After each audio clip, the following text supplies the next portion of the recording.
Hey guys, how's it going? How to make an event on Facebook. So go log into your Facebook, click on events section on the left sidebar of your news feed or on your profile, and then click the create event button, and then just select either online or in person depending on your event type, and then basically enter the event name, date, time, location if applicable, and description. Customize privacy settings, public or private, and occasionally upload an image for your event to make it more appealing.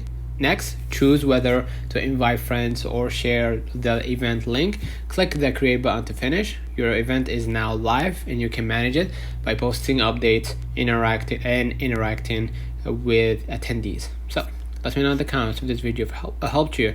Don't forget to like and subscribe, and thank you for watching.